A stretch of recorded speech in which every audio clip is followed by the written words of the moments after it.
What's going on, everybody? We are here with Brotherhood member Patrick Dodd. We are super excited. We're going to be talking about today problems versus solution. At the end, he's going to give you 3 tools to help solve problems and create solutions. And we are super excited to have Patrick on here today. And we're going to laugh a lot. We're going to get into a bunch of different things. We're going to share your story. We're just going to let it rip. So, John, say what's up. How you doing, my man? And introduce Patrick here.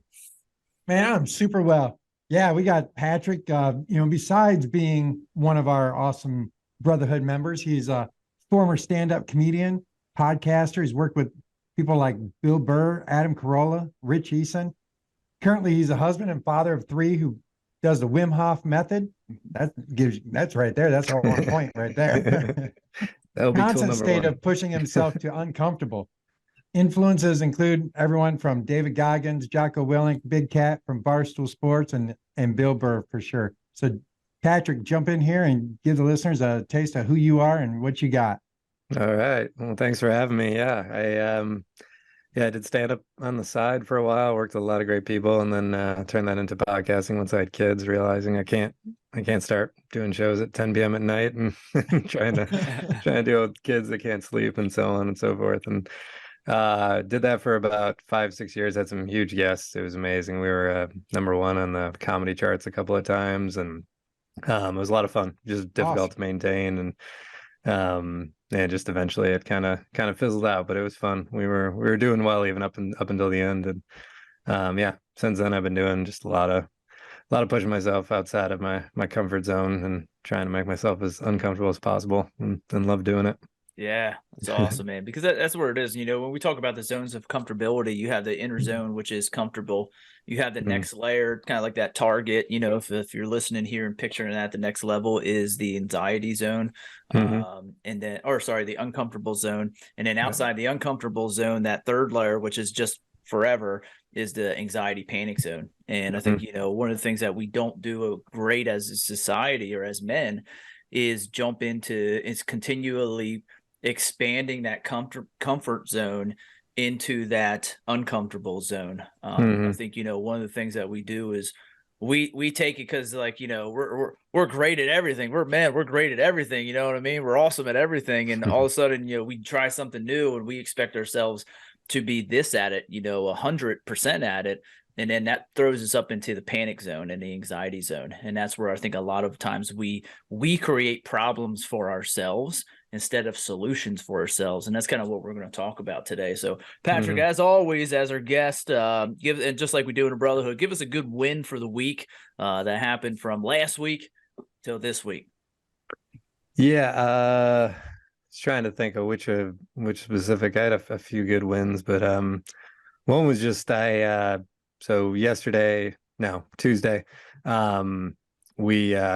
worked out in the morning like I normally do, and then we normally try to play basketball Tuesday night, and we were like struggling to get people. Ended up playing, and then I ended up working out Wednesday morning, and it was very difficult to do those 3 things in like 24 hours. And I knew Wednesday was going to be a brutal workout, so it was.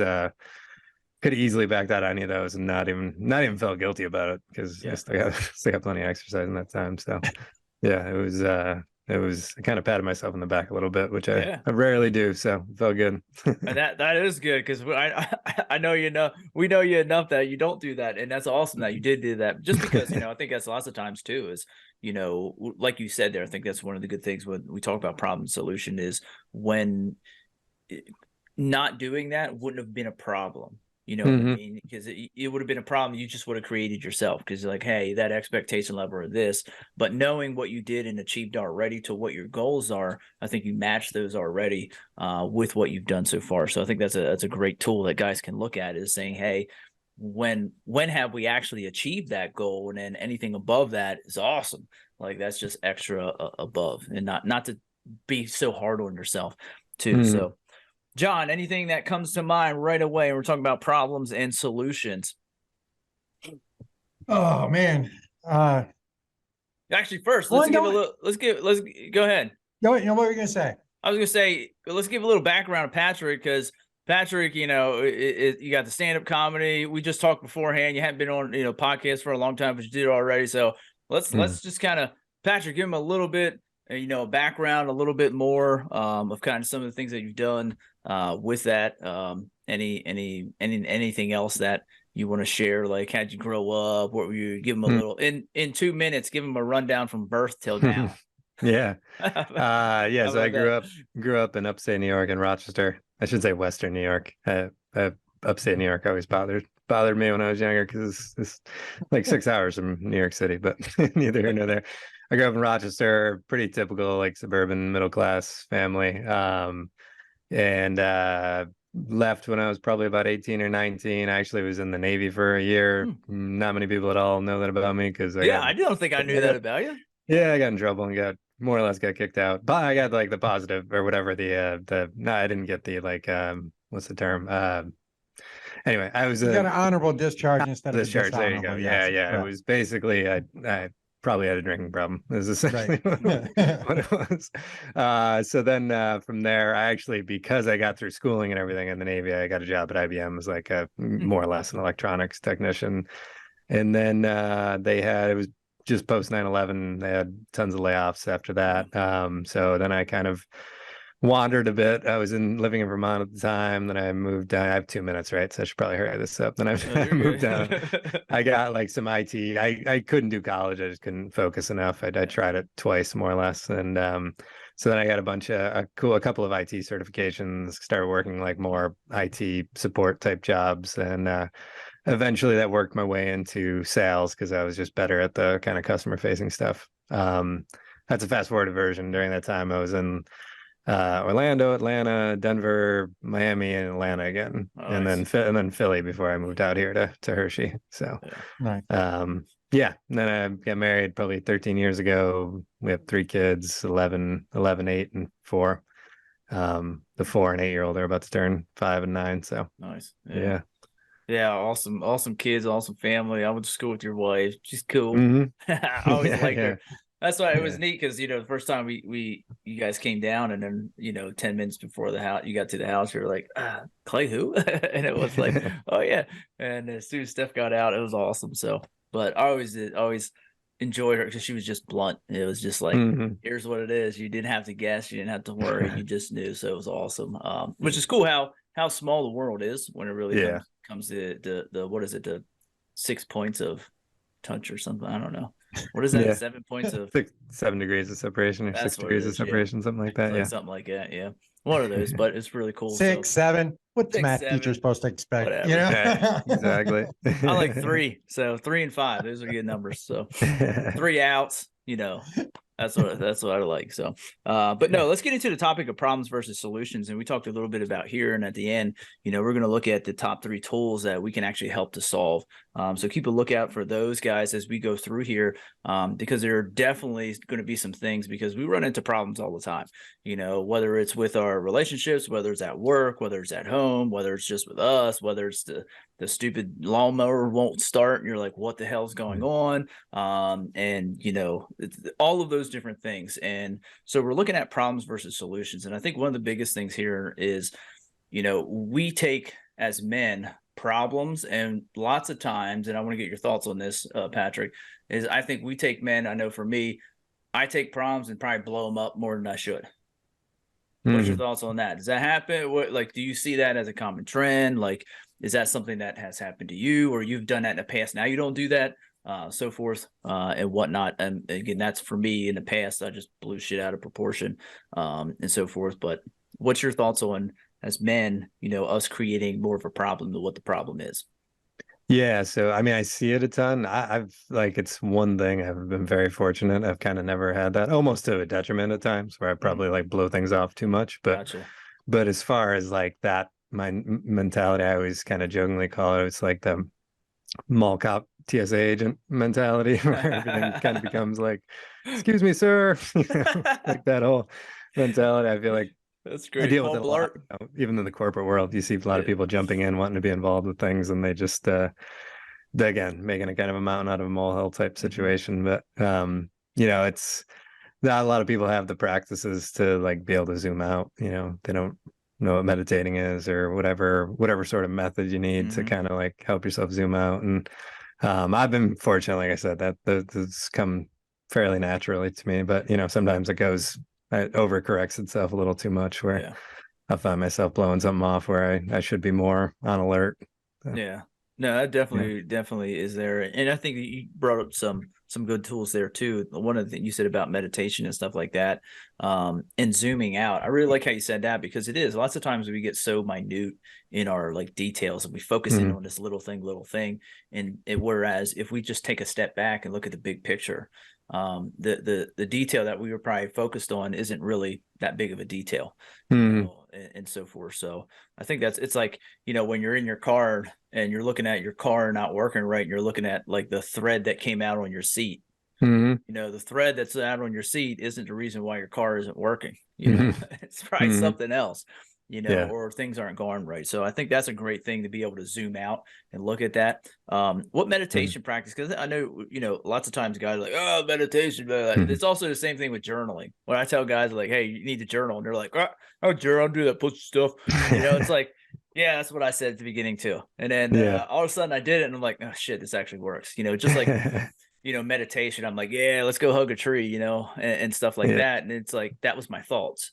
But as soon as I started doing it, I'm like, oh shit, okay, this is actually powerful. So what would you say? Because I think that's one of the solution pieces is work. So what would you say to guys in that realm of like, hey, meditation, like that's like hippy dippy, like sissy stuff. Like, what would you say? Yeah, I mean, first off would say there's like actual science to back it up now. Like it's been studied where people meditate, what happens, their brain expands and they literally will heal their brain, heal their body by meditating. And it's been around, for, I don't know, we'll call it 5,000 years, probably even more than that. Yep. And it's there's so much science to back it up, but also it's just a simple fact of like, I always tell people, just do one of the generic headspace things or something like that. Just do a week of it and tell me it doesn't make a difference. Right. And it's 10 to 20 minutes a day if you're, and that's on the low end, but even on the high end, it's 40 minutes to an hour. It's nothing like, if you can't find that, like I think Russell Simmons said it once, if you can't find an hour total in your day, you'd probably need like 4 hours of meditation. So. That's so true. Oh man, yeah. What kind of meditation do you use? I mean, there's all kinds. What would you suggest is maybe like an easier version for somebody who's like, hey, just starting, versus somebody who, like, I know you've practiced it for a long time. What would you say is probably like one of those easy versions to kind of do to get into it? And what's one of those ones that you really kind of dive into as somebody who really zones in on that and utilizes that? Yeah, the easy way would be like a guided meditation. So Headspace or Calm. I think Calm is one of the other big ones. And then you can I just find them on YouTube. It's real helpful. Sometimes a good way to start is just do it before bed. You fall asleep 2 minutes into it, but you'll at least, your brain still hears it all and kind of gobbles it all up. But yeah, guided ones are always the easiest way to start, because then you don't have to be just, in empty thoughts. And then eventually you'd want to grow to what's called transcendental meditation. It's like 20 minutes of silence, essentially. If you can comfortably sit in, kind of crisscross applesauce type thing too, that's the preferred way. The idea is, I think your chest is going up to the gods, so to speak, and taking it all in. But if you don't believe in all that stuff, just if you can lay down and not fall asleep, go for it. Otherwise, I prefer to sit up and be semi-engaged. Otherwise, it becomes like a really nice dream, and it's not the worst thing for you by any means. It just becomes like a little power nap. But yeah, that's kind of the growth of like, start off with the guided stuff. I mean, that's what I did. I think like Oprah was the first one I ever listened to, believe it or not. Oprah and Nice. Deepak Chopra were the first ones I ever did.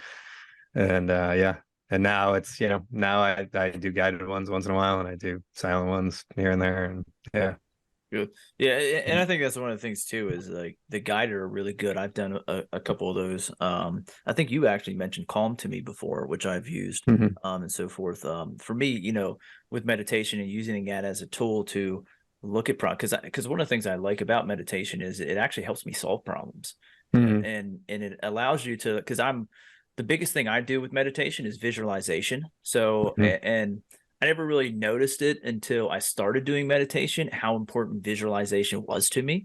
And which is dumb, because before every football game, before every baseball game, I would literally just sit there in a calm space. Like nobody was around me. Don't touch me. Don't talk to me. Like, this is my time. Get the fuck away from me. Like, leave me alone. Like, and I would visualize every play. I would visualize what I was doing. I'd visualize the plays. I'd visualize the score. I'd visualize every single thing that was in there. And then and that would get me ready to go play. So when my dad always said as a coach, like, you need to know what's going to come before what's going to come. And I'm like, that was my visualization practice. And that was really strong for me there. I didn't realize how strong it could be in my actual life. I just was like, hey, it's on the field, until I started meditating and found out that for me, meditation is really a visualization piece for me. I can visualize my day. You know, we always talk about that line when you roll out of bed and you step across that line and your feet hit the ground. Like for me, like my feet hit the ground, I sit on the side of my bed and I close my eyes and I'm just like, get in that space of, hey, here's how I'm going to show up. Here's what I'm going to look. Here's what it's going to look like. Here's what it's going to feel like. Here's how I'm going to go. Here's the energy I'm going to have. And I just visualize that. So visualization and meditation is something that's really powerful for me. The transcendental, I might have a little trouble with that one. I just can't sit still that much. You know, like I've tried a Tony Robbins one where it's like quiet. And I think another one, and I'm like, man, I lasted like a minute. A minute and a half. I think the highest was a minute and a half, and I'm thinking about like, okay, what are we gonna have for dinner later? Like, you gotta get to like if you can get to like the 5-minute mark, you're good. But getting to that 5-minute mark is tough. I just can't like it is just random shit. I'm like, all right, come on, let's get back on focus.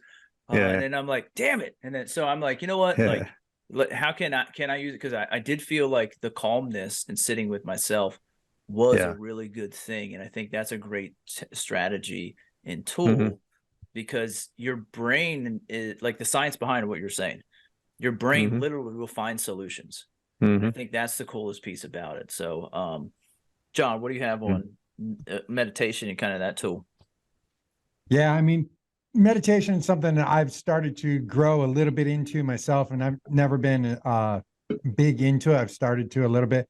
Worked with our brother, our other brother, Mike. He's helped me tremendously. He does a lot of the like stuff with Joe Dispenza and stuff like that. So, I mean, he's, definitely in there, and it does help. I mean, and heck, I mean, I remember him doing the whole aligning your chakras thing with me. And I mean, feeling that energy freaking, transfer through my body, like as we're talking, and he's like, and you're going to feel it going up towards your chest. I'm like, feel it. You know what I mean? And it's like, and then you're getting your throat, and I'm like, thought that was just heartburn. I know, but it was like kind of honestly, as he's like, you're feeling this next level, it's like it was already there, and I'm just like, holy crap! And it was, it was amazing. It was like that was definitely a good experience. And then, we since then have started to open up to a lot more things in that area, for sure. It definitely is. And when you got all these people that are performing at high levels, telling you that's what they do, and that helps, pay attention. I mean, it's like, it's like you got all those ones that say, oh, I don't want to do that. That's stupid. Well, yeah, where are you at in your life? You know what I mean? And it's like, you got this person who's winning over here and they're saying, this is what I do. Well, you know what I mean? Like point get taken, you know what I mean? So that's definitely something I think a lot of people need to open their eyes to a little bit more. Yeah, absolutely. And as far as something you said earlier, Patrick, when you were talking about, zooming out, looking at problems and stuff and being able to zoom out, it reminded me of something I picked up from Jocko Willink in his book. I think it was Dichotomy of Leadership, when he was talking about something that he felt has made him be a great leader in that is that he has that ability to take himself out of the situation, to go out, and up and out instead of down and in. You know what I mean? Where most people, when they're faced with that problem, they look down and in, and they're focused here. Where he'll go, out and up and looking around and see all the other different possibilities to find that solution. So, no, 100% agree. Point, for sure. Yeah, no, I agree. The zooming out thing is big. Ray Romano once said on a podcast, he said something about just, if you're ever in a disagreement, just imagine having that disagreement 100 years from now or 1,000 years from now. Just imagine yourself having that same disagreement. Like, that's a good point. Yeah, that is a good point. What's your thoughts on that too, Patrick? Like, because like the up and out, but down and in. What I want you to do is the other side though, like the down and in. What problems come with going down and in to the problem? Yeah, you get it. It goes back to that kind of the mall cop TSA agent kind of comment that I made earlier. You get way too involved. You overanalyze everything, and you think everything like truly matters, and then without like zooming out and seeing like the bigger picture and saying like, okay, well, this matters in the grand scheme of things, but these little things don't matter as much, and maybe you need to like, take the L for a couple of these just to kind of like resolve everything else, knowing that the bigger picture is going to work out. I love that too. Take the L. How much does perfectionism do you think comes into this, the whole issue? Oh, a ton. Yeah. It's a ton. I think it's control, it's perfectionism, it's a lot of people, and I was probably in this category at some point in my life, but they think they have control, and you don't really in the grand scheme of things. So it can absolutely work against you. That's me. That's definitely me. And I think that's where, when we talk about problems, when we one of the things, and I'm glad you said that too, is because when we go down and in, I think that's where the different things come up with mental health. When you talk about anxiety, when you talk about depression, when you talk about stress, all of those different things, when you talk about your energy levels, the more you go down and into it, the less energy you have, because you're taking all of your energy and you're expending it on this thing, where that thing may not even be the problem. And I think that's I think that's huge of what you just said there, because we want control. We want to control. We're like, control the situation. Let's take it over. Let's do it. But the problem is like you said, and which I really love, and a lot of times in our conversations in the Brotherhood, when we talk about different things, like I think it was the the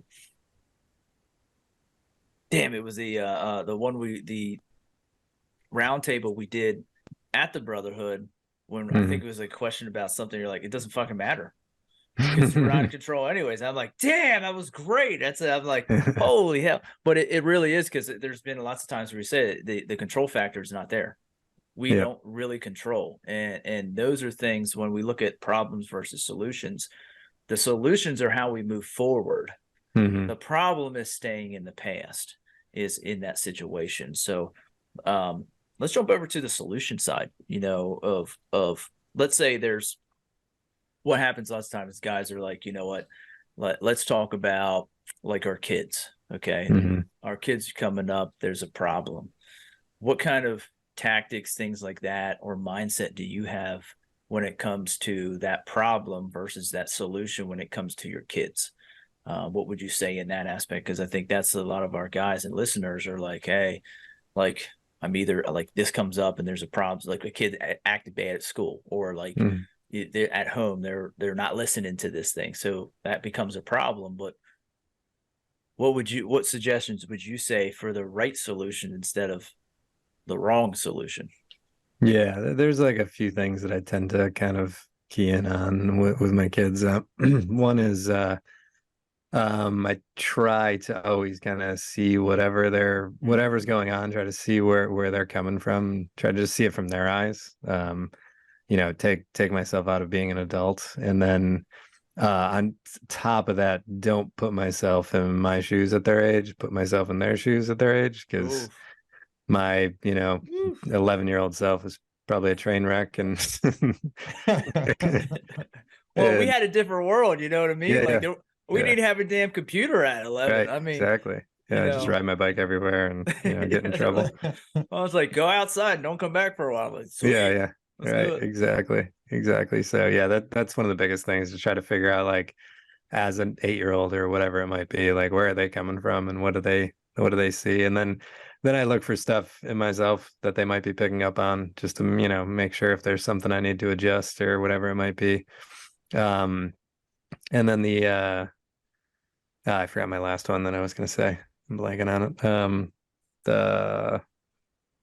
I'll think of it at some point. But but essentially, the kind of it's similar to what John was saying earlier about zooming out and kind of removing yourself from the situation, you know, really putting yourself in their shoes and just trying to be their age. But again, like Yeah. not me at their age, but, Yeah. but them at their age. Which is an awesome point, dude. And quite honestly, and that's a great practice to do, is to realize, well, Yeah. they're 8 and they're asking that question, or they're having that issue, you know what I mean? You know, instead of 40 or 45 or whatever, Yeah. heck, Albert, you know what I mean? It's like, so, and if that is a problem where a lot of people don't do that, they don't, you know, they automatically just go to the instant asshole response of a parent that doesn't care, doesn't want to deal with what they're saying or whatever. Yeah. And, you know, so by putting yourself into their shoes and being like, oh, I guess, you know what I mean? That's a legitimate question Yeah. as a 5-year-old, you know what I mean? Yeah, yeah, exactly. Like my son is very much like me, and then my daughters are not like they. And I've been struggling to do it, but I'm trying to like I said, put myself in their shoes, because they like never close the door behind themselves, never turn off the lights. Their rooms are always a mess, et cetera, et cetera. And my son could not be more the opposite. And my brain, I told my wife the other day, I mean, my brain just doesn't compute that. Like, I don't understand how you don't close the door behind you or turn off the light or whatever it might be. Even like close the fridge, like ridiculous things, like close the pantry and so on. We have dogs and everything. And I'm trying to put myself like in their shoes of like, what adjustments would be made for it to work, where I'm not just like, "God, I don't understand why you do this," or why you go to bed and you throw your clothes under your bed. Like, I can't even wrap my head around like where they would come from. Like, it has a laundry basket like 4 feet away from that same bed, but It's literally right there. Yeah, yeah, and it's like under the bedside, and they'll never even notice it or anything like that either. But yeah, yeah, and then there'll be no clothes clean, you know, a week from now. So. Oh yeah. Oh yeah. Yeah. I think that's one of the I think 2 big things there is, one, you know, I love what you said, is put yourself in their shoes, but not at when you were 11, at when they're 11, because their 11 is totally different. And that really kind of right now, like in this moment, as we're talking about that, I've never really like, so we've done like, hey, put yourself, just like, as you know, in teaching, you know, stuff like that. We got kids like try to put yourself in their shoes, but it's like in their shoes at this time in history, you know. And I think that's important too, because in our time in history, it wasn't, you know, it was a little bit different than when we go, especially you, John, right? You know, Yeah, you got that right. No, but you know, it's a lot different. And I think the other thing is I like what you said, because I really connected with it. It's like, I just don't understand. I don't get it. You know, like there's different things. It's just like with my girls. Well, Kale's one too. Like my son, you know, he's got a whole basket of things, and I'm like, you know, like it's like, there's your closet. Just they're all folded. Just put them there. Like, just do it. Like, you know, or like when you wake up, go brush your teeth so you ain't got nasty breath. You know, like. Oh yeah, or like the dude doesn't change his like he'll go take a shower, put the same underwear on. I'm like, dude, what are you doing? Like, what? Things I just don't get. I'm like, why would you put the same underwear on? But anyway, like I think too, it's like you said, you and your son are pretty much like Kale and I are like, so I get it. Like when I was younger, I'm like, yeah. Well, they're there. Like I didn't bring other underwear, so I'm just gonna put these on. You know what I mean? I turned them inside out. Like it's all right. You know, it's good. But you know, it's so a lot of times it's like with my girls, you know, and especially like social, you know, a lot of times like they'll be like, well, you just don't get it. Like I'm like, no, I don't. Like I don't understand. Like somebody said something at school, and they're like, I'm like, just fucking ignore them. Who cares? Are they that important to you? Like no. Like okay, then fucking ignore them. Like who cares? Like if they don't have that level of like importance to your life, then who gives a shit? Like you don't get it. You know, I'm like, I don't get it. Like. So I think that's one of the things too, for me, you know, in situations like that. So let's branch out another level, because as dads, you know, we're protectors, you know. So like that, like there's situations where, you know, I don't get it, I don't understand it, you know, but people are there like either making fun of the kids, like my girls or something like that. And Kale, I'm like, yeah, like we're cool. We're kind of on the same page. Like, whatever, I don't care about them. I'm like, cool. You know, the girls are like, they take it in a little bit, and like I go into dad mode. I'm like, all right, who is this kid? Let me bash his face in, you know, like let me find this kid. He's gonna be scared shitless by the end of the day, you know. But like it's hard for me to look at that. Now, if I go do that, I'm just making the situation worse, obviously. So it's like for me, how as a parent do you navigate that problem? Because then now that becomes a problem from like navigate the difference. So you have your son where you relate, your girls, they're a little bit different to relate. As a dad, we want to relate to all of them, but there's that next level of, hey, I'm the protector. How do we navigate that kind of problem? Here's a problem for them. Here's a problem for me. Yeah, I think one thing, and this is a total male problem that I've learned from really just from being married, is and it totally goes against our topic today because it's problems and solutions, and it's like it's at least with the female side of it for me. So that's probably the best example is sometimes they just want to be heard, and sometimes they just want you to like listen and even potentially just regurgitate verbatim right back to them without a solution. Yeah. It's more just like I just needed to get this out of me. I just needed to be heard.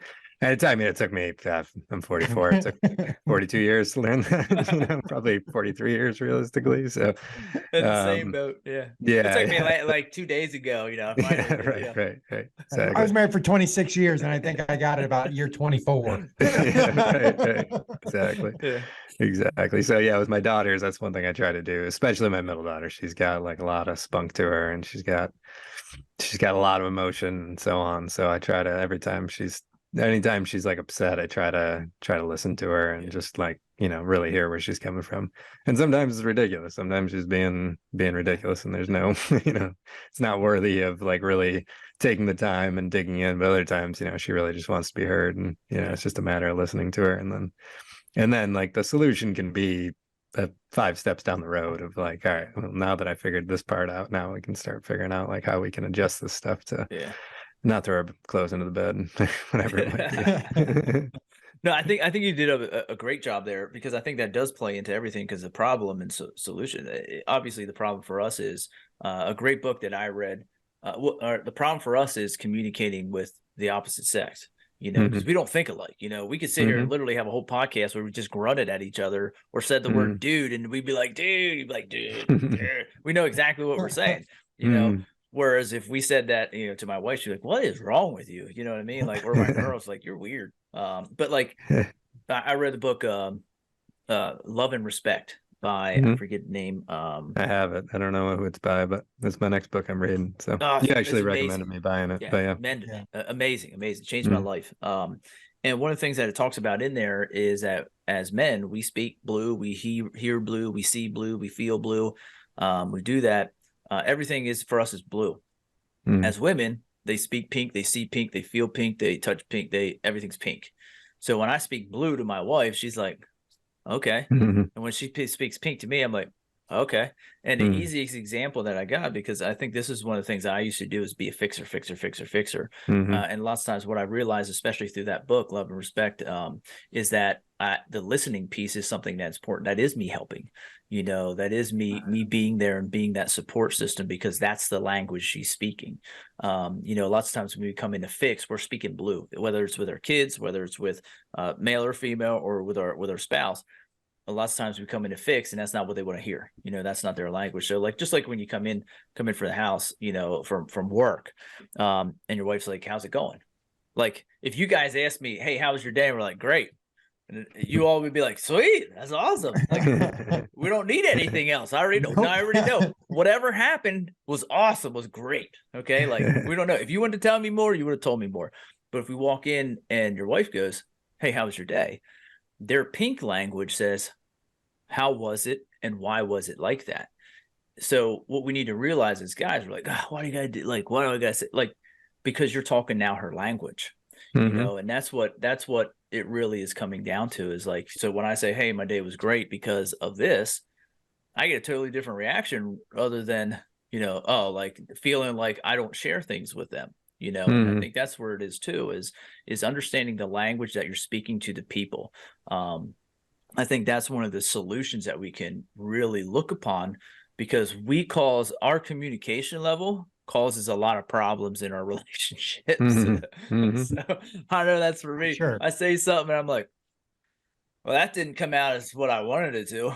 You know what I mean? Like, we all have good intentions and we're like, oh shit, like that was not, it was totally different. Like, I had this in mind and that language did not come through on that end. So you know, in that book, it talks about that too. Is that that's one of the things that I really enjoyed about that.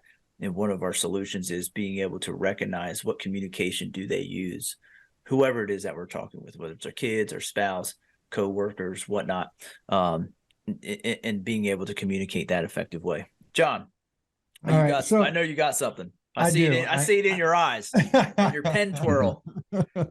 So a couple things that, you know, when I first thought about this whole problem solution thing, a couple things that popped into my brain was, you know, I remember exactly who it was, but somebody had said, you know, when they talk to their employees or whatever, and they say, you know, they have problems, it's like, okay, if you have a problem, bring the problem, but also bring solutions. Mm-hmm. You know what I mean? Like, they always want them thinking of a solution to that problem. You know what I mean? It's like, okay, bring me the problem, but what do you think we can do to fix it? Yeah. You know what I mean? If nothing else, one, to make them think of a reason or an answer to the problem, and also to help the leader think of it in the way that they're coming at that problem. You know what I mean? Being able to see their side of it, basically put yourself into their shoes. Yeah. You know, that zooming out, what Patrick's talking about, that zooming out again. Yeah. Like, it's cool how, like, I hate to interrupt, but everything that we're talking about comes back to what Patrick was saying is about that zooming out. That's really cool. Like that pattern that just keeps showing up and up. So sorry. Yeah, for sure. No, it's good. And then also something else that I thought about too is like something that I've always done, and probably, I guess, sometimes to a fault, but you don't have to tell everybody all your problems either. Because one, they don't care, mine, most of the time.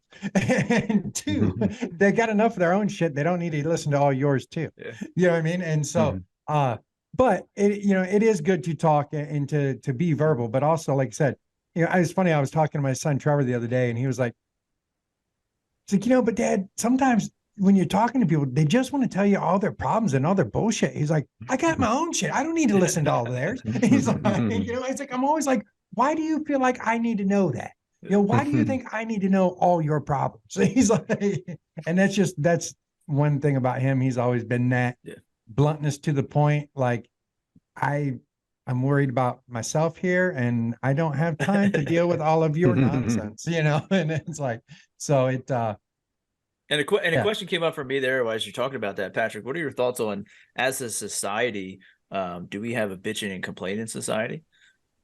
Yeah, I mean, I don't want to like paint too broad of a brush, but if I was answering yes or no, then probably more towards yeah. What percentage do you think, like, if it was like 100% everybody, or what percent would you kind of give it to there? It's definitely over 50. I'd probably go 65% plus.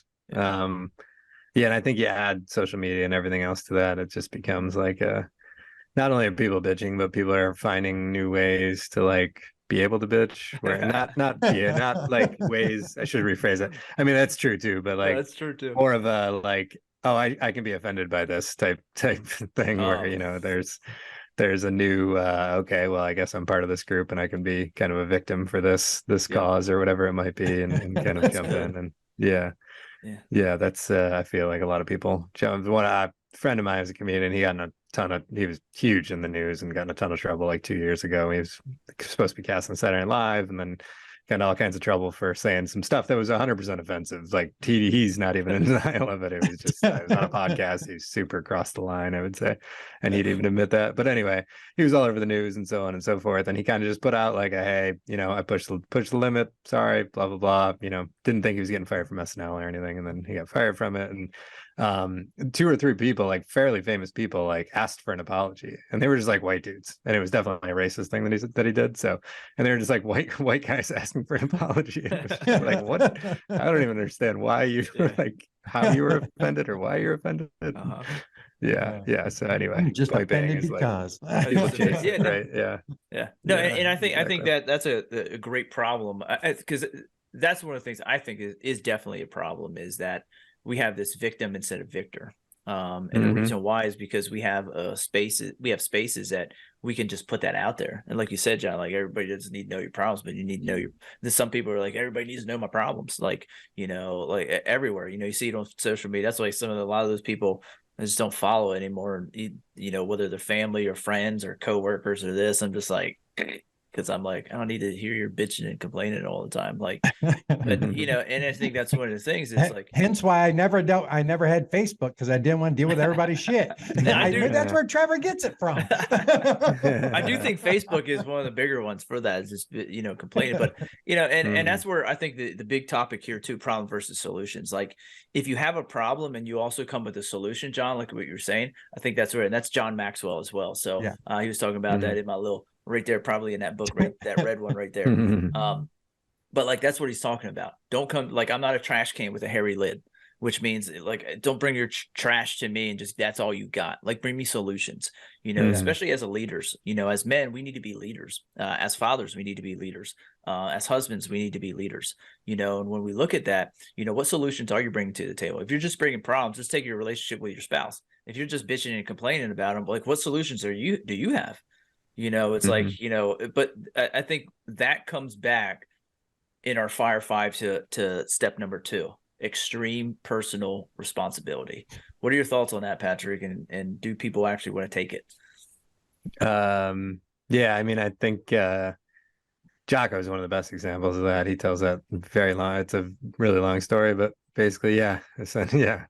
And then, you know, the one story where he just got into a nasty firefight, a lot of people were lost, and you know, it really wasn't his fault. Essentially, this is kind of the grand scheme of things, but he owned it because it was his battalion and his group. And you know, I think that's a perfect example. Like, sometimes you just have to, it's not even falling on the sword, it's just really actually owning what happened and acknowledging it, even if, you know, there's minor things that could have been different that weren't your fault or whatever it might be. Having that extreme ownership, just that it's better for all parties involved, especially for yourself.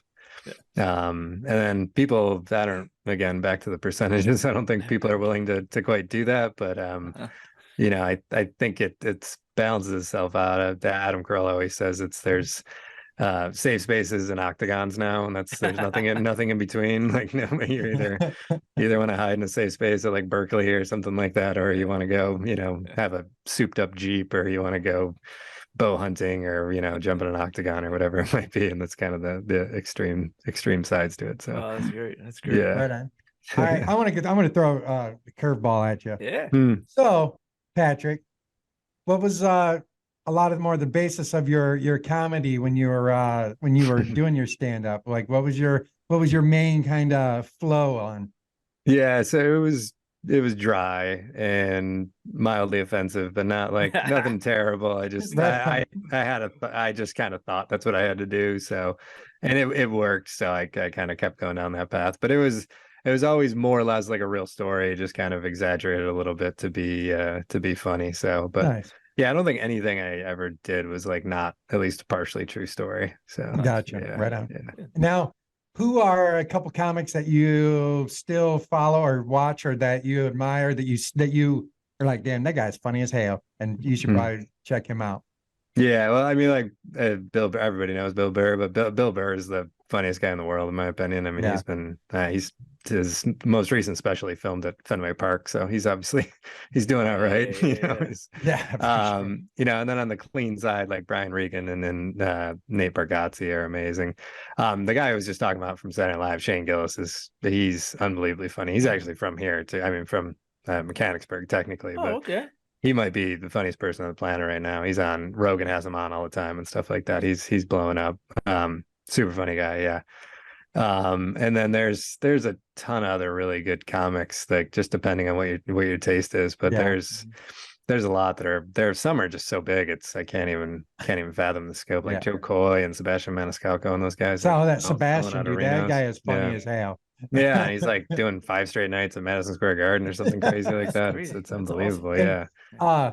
The dude that does it shirtless too. Bert Kreischer, yeah. Bert. Yeah, it's amazing because I remember him like 10 years ago, and it was like he was like barely paying his bills and stuff, and then all of a sudden he just blew up, which I mean, he worked his ass off for it. So for sure. But yeah. I actually had a comedy question too for you. I know there's a lot of things like I really like how Adam Carolla has stepped into a more leadership position in Yeah. calling out a lot of the things that are happening, because I think it's very important, because I think, when we talk about problems versus solutions, there are a lot of things like he's calling out that we're just bitching and complaining. Yeah. And where are the solutions? And I think he has some really great solutions that work for everybody. It doesn't matter what spectrum political thing or whatever you're on, but I think he has a lot of solutions. Where do you kind of what are your thoughts on Adam and kind of what role he's playing? Because I think, he says it a lot of times is, and Dave Chappelle, I think, is one that's stepping out too to do that. Like, Yeah. it's just saying, hey, listen, like comedy is, and I love comedy. Like, I fucking laugh my ass. I love it. It's so great for you. But I do respect these guys for saying no. Like, we are here to bring up the topics, to talk about these things. Yeah, we're going to make you laugh and we're going to push the envelope. But what are your thoughts about kind of what Adam is doing, what Dave is doing, some of those guys that are in there? I know Bill, Bill's doing it too, and so forth. And like, I think obviously you probably think it's good, but what are your thoughts about that? Yeah. It's funny you said like Bill Burr is like one of his more recent Netflix specials. He just went off about the WNBA and how there's more women in the country than there are men, and they're not selling out at the arenas and everything. And it was super controversial and mildly, I'm sure it was offensive to plenty, but it was like kind of, there's some truth to it in the end. I mean, they're actually the WNBA is doing really well now and they're selling out arenas, but still his point was still valid. Yeah, Adam's like, I listen to him a lot, and we seem to see eye to eye, for lack of a better term. I think a lot of what he talks about, there's a lot of truth to it. I mean, he has his moments where I think he's generalizing too much or whatever it might be, or he's like in the California bubble, which is obviously totally different world, but just generally speaking, yeah, he's got and his bubble's more like how much California is garbage and so on, but yeah, no, I a lot of what he talks about, I definitely agree with, and I love his idea. He's always got like some out of the box stuff too. Like he thinks there should be attack crows because crows are so insanely smart that they should be set up at schools and they'd prevent mass shooters. If you ever want to do a deep dive on how smart crows are and how easily they can be trained, there's tons of them. Other countries are already doing it. Like I think Sweden's doing. They pick up cigarette butts from the park and put it in the garbage because they were like feeding them when they were doing it because they're just completely motivated by food. And there's like a version of that, a million different versions of that. But but no, a lot of times, I mean, he's got, he jokes about having a crystal brain or whatever, but a lot of what he talks about or says is like definitely a few years later, it's usually true. So well, and I'll tell you something that kind of I've noticed and I love it is there's some good entrepreneurs that are actually go into that space as well. You got like my guy Bryce Prescott, Brad Lee, and Ryan Stewman. Those guys, they actually are started to move into that space as well. And like Brad Lee had a big post on today. It was because yesterday he put up a post that was about how people don't really want to get canceled. It's like, why do you think you have to try and be a martyr? Because you do get nowhere by if they cancel you and nobody can hear you speak your mind on things. You know what I mean? He's like, it's better off to, play by some rules and at least get your point across than to where people can hear you. And then he had a whole bunch of people that unfollowed him because he was like, I don't even care. He's like, I prefer that. He's like, if that offended you that bad, then bye. Exactly.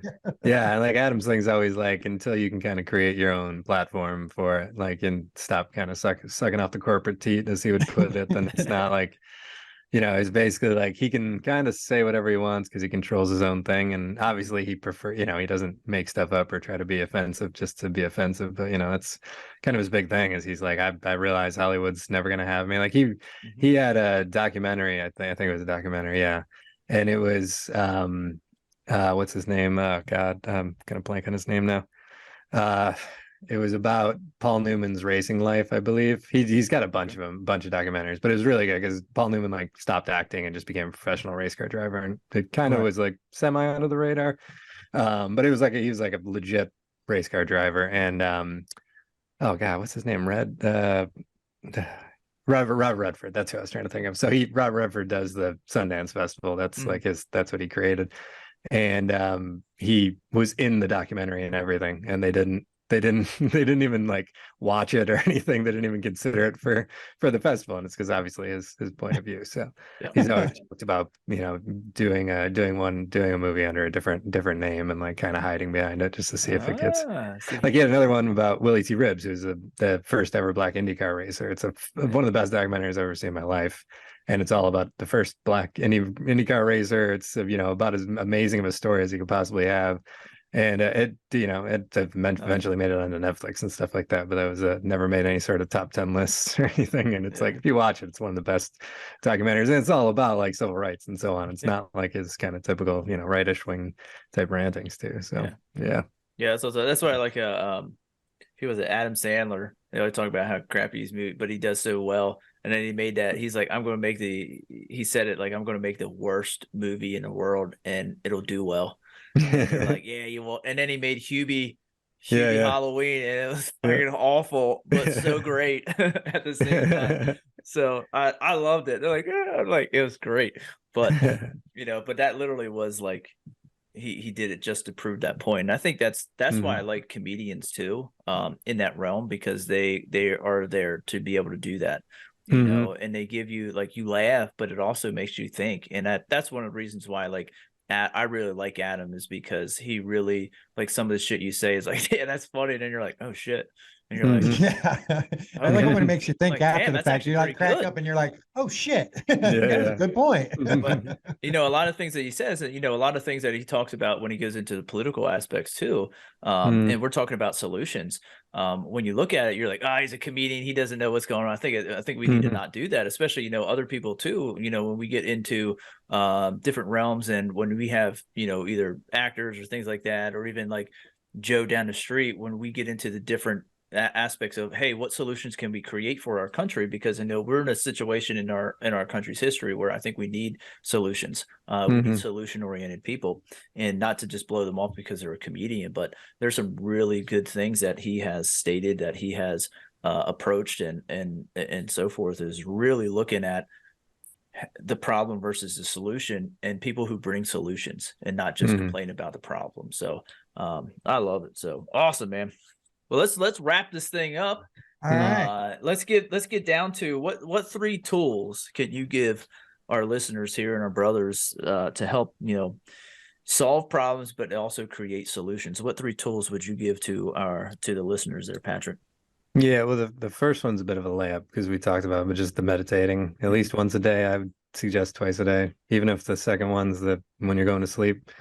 That's an easy one. 10 minutes is all you really need. I mean, 20 if you can do it, but 10 is really all you need.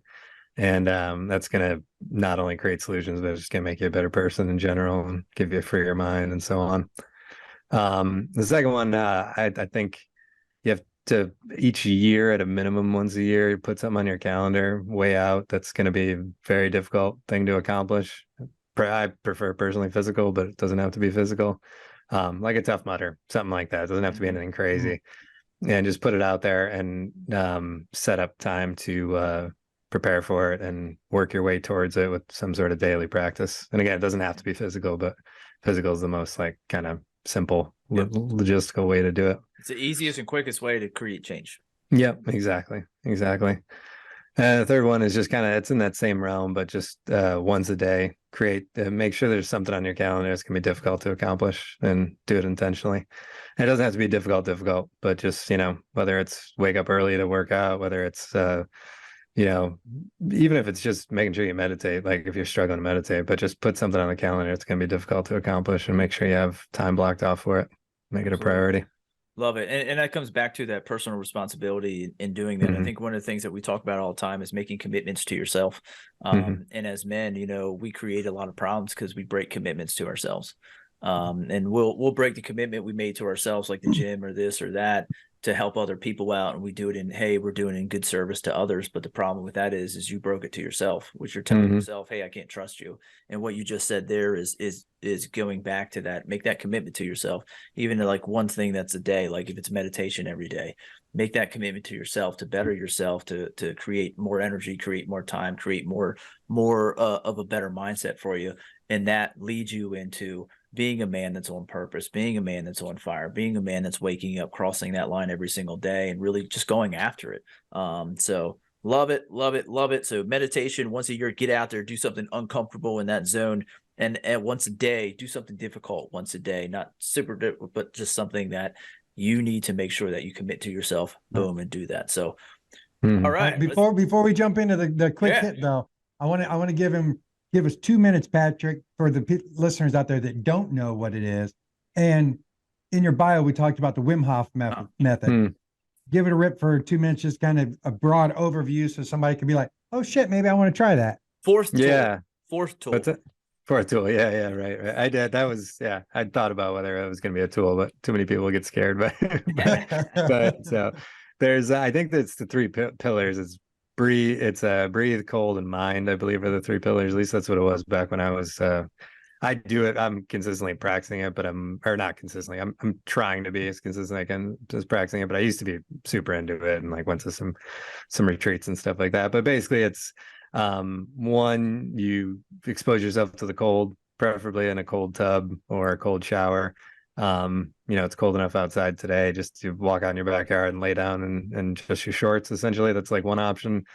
Take a cold shower. The tub is really the way to go. But or if you happen to have a body of water you can get into, that's actually my favorite way to do it, but it's not as easy to find.